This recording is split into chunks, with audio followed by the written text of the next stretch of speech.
Hello வணக்கம், welcome to Kannana கண்ணே channel.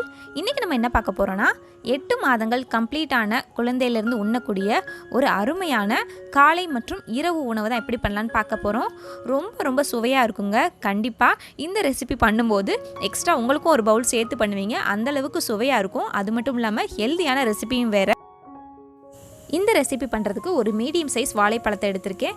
எந்த வாழைப்பழம்னாலும் நம்ம பயன்படுத்திக்கலாம்.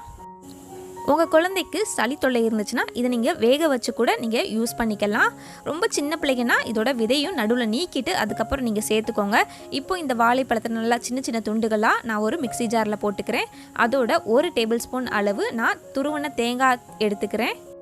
உங்கள் குழந்தைக்கு நட்ஸ் அலர்ஜி இல்லாட்டி இதில் ஒரு 1/2 ஸ்பூன் அளவு நட்ஸ் பவுடர் சேர்த்துக்கலாம். நட்ஸ் பவுடர் இல்லாட்டியும் பரவாயில்ல. இதில் நீங்கள் பாதாம் பிஸ்தா அதை கூட நீங்கள் ஊற வச்சு சேர்த்துக்கலாம்.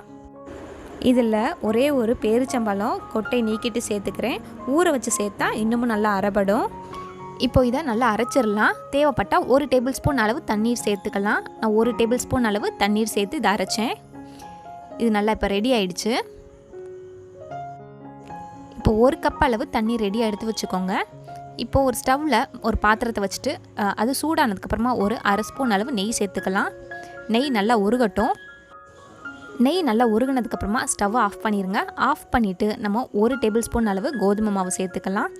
இந்த ஸ்டெப் பண்ணும்போது கண்டிப்பாக ஸ்டவ் ஆஃப் பண்ணிவிட்டு தான் நம்ம இந்த நெய்யில் கோதுமை மாவு சேர்க்கணும். இல்லாட்டி இந்த கோதுமை மாவு சீக்கிரமாக கருகிரும். இப்போ இந்த நெய்யோட இந்த கோதுமை மாவை நல்லா அப்படியே இந்த சூட்டிலே வறுத்து எடுத்துடலாம்.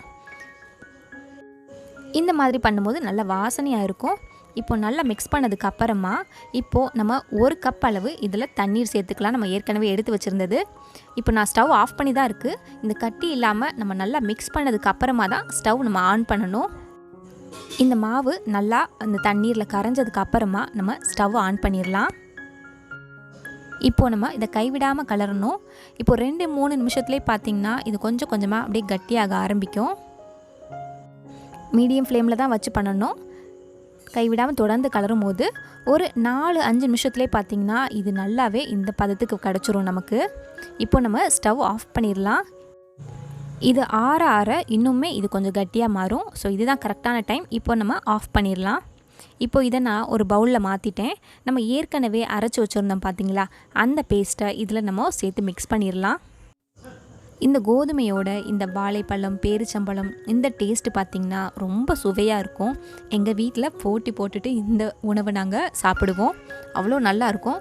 இதில் ஒரு 1/2 ஸ்பூன் அளவு நம்ம நெய் கூட சேர்த்துக்கலான்னு கூடுதலாக. இது நல்லா மிக்ஸ் பண்ணி குழந்தைக்கு நீங்கள் பரிமாறுங்க. குழந்தைங்க நல்லா ஆசையாக விரும்பி சாப்பிடுவாங்க. நல்ல ஒரு சத்து நிறைந்த உணவு வேறு. கண்டிப்பாக இந்த ரெசிபி வெயிட் கெயின் பண்ணுறதுக்கு ரொம்பவே உதவியாக இருக்கும்.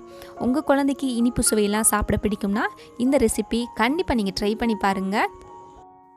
ட்ரை பண்ணி பார்த்துட்டு உங்கள் குழந்தைங்க எப்படி சாப்பிட்டாங்கன்னு கீழே மறக்காமல் கமெண்ட் பண்ணுங்கள். உங்களுக்கு இந்த வீடியோ பிடிச்சிருந்துச்சுன்னா மறக்காமல் லைக் பண்ணுங்கள், கமெண்ட் பண்ணுங்கள், ஷேர் பண்ணுங்கள், சப்ஸ்கிரைப் பண்ணுங்கள். நன்றி.